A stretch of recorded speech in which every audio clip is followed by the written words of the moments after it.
Guys, probably gonna ruffle some feathers today because we need to talk about victims and victimhood. And I wanna start by highlighting your local neighborhood Karen, the type of person on your HOA who is upset because you have a 25-pound dog and there's a 20-pound limit, or maybe you planted something a little bit too close to the sidewalk. This could be the woman who goes nuts at Starbucks because she got half and half instead of oat milk. Or it could be the girl at the gym who's wearing a bikini and is upset because a guy looked at her. Yeah, that. And the reason that this is really top of mind for me, I was watching a video just the other day. There was a girl who was driving for Uber Eats. And basically she pulled up to this house and allegedly opened the door and saw that there was a guy, and the guy who had ordered it had passed out drunk with his pants down. And she called it sexual assault, took a video, posted him all over the internet. And then she lost her job with Uber Eats and was very upset. She's the victim. She's a victim. It's not fair. Why can't I just post nude images of people all over the internet? That should be allowed, right? Anyway, it was bizarre to me as I was watching that. It just feels to me, and maybe it does to you, post in the comments below, it feels to me like there's a lot of people that just want to be the victims. And guys, by the way, people have wronged you, people will wrong you, people will continue to wrong you. Corporations, politicians, your local pastor, you will be wronged by people. Your wife, your kids, your parents, people will wrong you. But that doesn't mean that you need to be a victim. That doesn't mean, in my opinion, that you need to go post about it all over social media or cry about it, right? So hold that thought, because today I want to cover this victimhood mentality, and I pulled up a few polls here and some surveys I think are very interesting. I'm going to give you my personal perspective on it, and I'm even going to prove to you the power of victimhood at the very end. So if you stick around to the end, I have 3 quick exercises for you that is going to perfectly illustrate the power of not being the victim, okay? But because again, the reality is we're going through a bad time, guys. We are going through a rough time. Inflation is out of control. The ability to, wages have not kept up. Home purchasing power, is insane. The cost of homes right now is insane. College debt is insane. AI is displacing thousands of jobs, if not tens of thousands of jobs, and that is not going to slow down. So we're in a time where bad stuff is happening. It's really tough for guys like us to make it. Don't even get me started on trying to date. I'm lucky that I've been with my wife for 20 years. We've been married for over 10 years. So I'm glad I don't have to put up with the cesspool that is, swiping left and swiping right. That seems insane to me. But regardless, now's the time to subscribe. I'm bringing you a fresh video Monday through Saturday. If you're already subscribed, thanks for being here. Let's get into the video and talk about this victimhood. And again, this may ruffle some feathers, and I invite you to the comments, guys. That's where the good stuff happens. If you have good references, information, a lot of really good comments below. I absorb all the comments. I read all the comments. I respond to the comments. Write it in the comments below. I want to hear from you. So guys, I want to start by highlighting a survey from the University of Chicago. It's a general social survey from University of Chicago. And basically what they did is they looked at different age groups and gauged how they respond to the stance or the quote, "Life is unfair to people like me." And this is the percentage. We're going to look at baby boomers, Gen X, Millennials, and Gen Z. What percentage of people agreed with the quote, "Life is unfair to people like me"? So baby boomers, 9% agreed. That means 91% of people feel like life is pretty fair. I'm doing okay. I'm not a victim. Gen X, 12% agreed that life is unfair to people like me. So you've got a slight uptick. The Gen X feels like, maybe it's a little bit unfair. But here's a big jump, guys. Millennials. 21% of millennials strongly agree that life is unfair to people like me. That's a big jump. That's almost double the Gen X. So you get to millennials, people are like, I'm getting screwed. It's not fair. But this is where things really pop off. It's with Gen Z. When you go to Gen Z, 31% of Gen Zers strongly agree that life is unfair to people like me. That's a big group. That's not even including the agrees or the somewhat neutral. That's a very large percent of Gen Zers who feel like they've been left behind. And that to me is a terrible, terrible thing. Again, we're gonna get back to that in a moment. I want to throw up a chart here. I want to throw up a chart. I'll put it in the comments below too. This is a little bit complicated, but this chart shows the views about whether young adults have it harder today, and what people think. You know, if you're older, what do you think? If you're younger, what do you think about that statement? Young people have it harder today. And what you see by this chart is that if you are 18 to 29, you are going to agree by quite a good portion on these following topics: buying a home, saving for the future, paying for college, finding a job, finding a spouse or partner, getting into college, staying in touch with friends and family. If you're a young person, you are going to agree that it's harder on all these accounts. The older you get, the less pronounced it is. So just for an example, if we look at finding a job, for example, you can see here that the elderly, 33%, are going to say that it's harder for young people. 55% of young people are going to say that it's harder. So we start to look at this, and you can see that there's a change in the way that generations are looking at the challenges that they're going through. And by the way, I think that, you know, I'm 42, and I'm not naive. I'm not blind to the fact that the world has changed a lot. A lot. I grew up in an easier day and age, guys. I grew up in an analog era, not the digital era. Where there's so many different problems and challenges that young people are having to go through. But I think if we look historically, you'll recognize that this is not necessarily just an internet AI problem. This has kind of been the story of humanity for generations. And if you're not familiar with the idea of the fourth turning, I just want to kind of highlight it real quick, because I think it's interesting. This is something that it's basically a fourth generational theory that every 4 generations, there's a huge, huge catastrophe which resets things. So basically the premise is this: strong men create good times create weak men create bad times create strong men. And if you look back every 80 years, you're gonna see this kind of play out. So you go back 80 years ago, you have World War II. You could, I think, argue that that was a bad time. You go back another 80 years, Civil War. Another 80 years, Revolutionary War. And it goes on and on and on and on. We're right at that 80-year mark, guys. We are at a mark right now where we've had good times for so long. And don't get me wrong, good times doesn't mean it's heaven on earth. Good times just mean overall pretty good. We're in an 80-year stint right now where we've had good times for so long that it's created the weak men. The cycle is there. Again, if you're a young guy and you disagree with me and you think that that I'm off, put it in the comments below. You know, because I refuse to be the guy who says, get off my lawn. I'm not gonna be the get off my lawn guy. I will definitely say that the good times have created weak men and the weak men are creating bad times.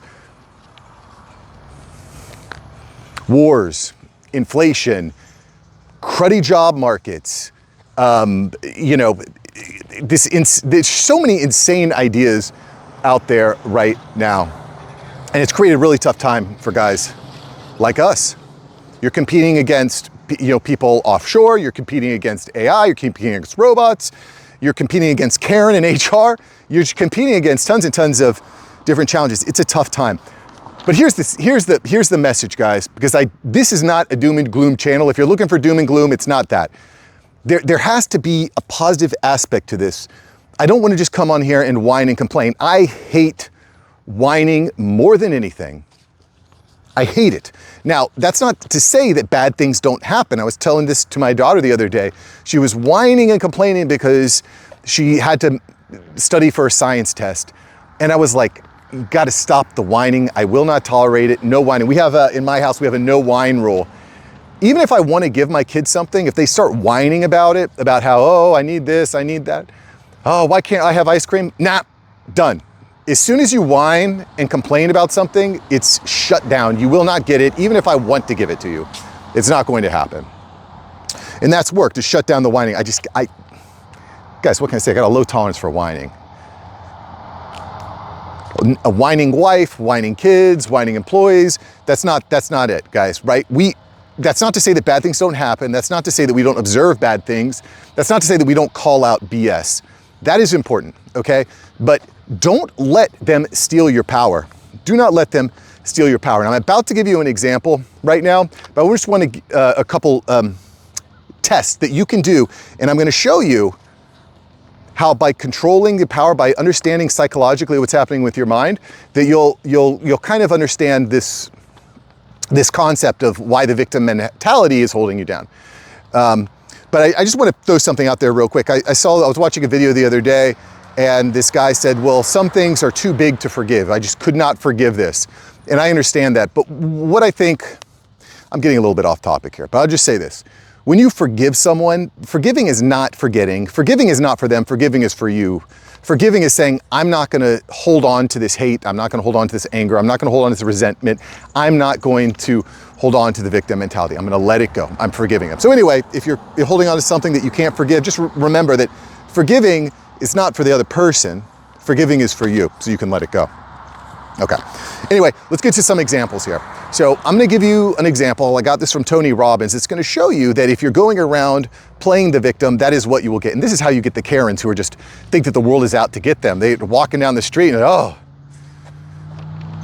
that bird pooped over there. I'm such a victim. Or, I got oat milk. I got oat milk instead of goat milk. It's like, get over it. Does that drive you guys crazy? It drives me so crazy, man. It's like the best thing you can do for your social media career is just go on TikTok and whine and complain like a victim. It's just unbelievable. Anyway, I'm gonna give you an example of why if you play the victim, that is all you will ever be and that's all you ever get. So this is what I want you to do. Look around you and find anything that's brown, okay? Take a second, look around, find anything around you that is brown, okay? Hold on to that. What did you see that was red? What did you see that was red? Chances are probably nothing because you weren't looking for red, you were looking for brown, okay? So now I want you to look around at everything and look for something that's red. Do you see anything that's red around you? Found it? Good. My guess is now that you're looking for red, you found red. Now here's another thing for you. Was there anything that you looked at that you classified as brown or red that wasn't exactly red? Maybe it was magenta. Maybe it was a dark pink. Maybe for brown, you're like, you know what? There was tan or that was beige. It wasn't necessarily brown, but it was close enough, so I put it in that camp. It's because you have a bias of what you're looking for. The same thing applies in life. If you're looking for the bad, that is all you will find. If you're looking for the good, that is what you'll find. So that is example one. Did you like that example? Put it in the comments below. I appreciate it. Sign up for my newsletter. I'm here to, again, guys, help you as a man remain relevant, respected, financially free during the AI revolution, during the AI age. Subscribe to my newsletter, aiupdate.ai. If you're still watching, you should definitely subscribe, aiupdate.ai. It's completely free.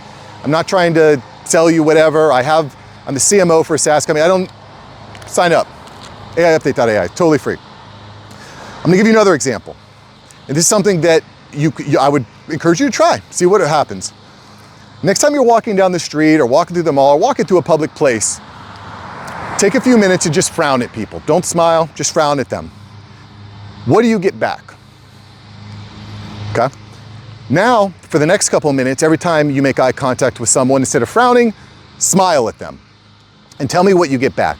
Because I've done this and I can tell you, 95% of the time that you frown, you will get a frown back. 95% of the time that you smile, you will get a smile back. What you put out is what you get back, boys. If you put out complaining, woe is me, victim, that is all you will ever be. Do not give them your power, guys. That's what they want from you. They want you to give up your power. They want you miserable. They want you to be the victim, but we are not that. We are not that. And I learned this at a very young age, and I'm gonna give you this quick tip here. It comes from a great movie called Cool Runnings. Shout out to all my boys that know Cool Runnings. If you haven't watched it, watch it. Great movie for the kids. Cool Runnings. There's a scene in Cool Runnings where one of the team members on this Jamaican bobsled team is feeling like a victim. He's feeling like a victim. He's feeling down. He feels like nothing's going right. Feels like he has no confidence. So what happens? Well, one of his teammates takes him into the restroom and has him look in the mirror. And he says this, repeat after me. I see pride. I see power. I see a badass mother who don't take no crap out of nobody. At first the guy says it and he laughs a little bit, just do it again. I see pride, I see power, I see a badass mother who don't take no crap out of nobody. After saying this in the mirror a few times, let me tell you something. You start to believe it. The word, and I'm not a big woo-woo affirmations guy, but what I will say is this. Words have power, and the words that you tell yourself are going to manifest themselves in your life. So this is not to say, and by the way, I've tried this with my daughter. My daughter thrives. I'm going to do this with her again tonight because she's been feeling a little bit down. This is not to say that bad things won't happen. This is not to say that we're going to go through a really jolly, lollipop-filled Candyland time. No, things are going to get really bad, guys, in the short term.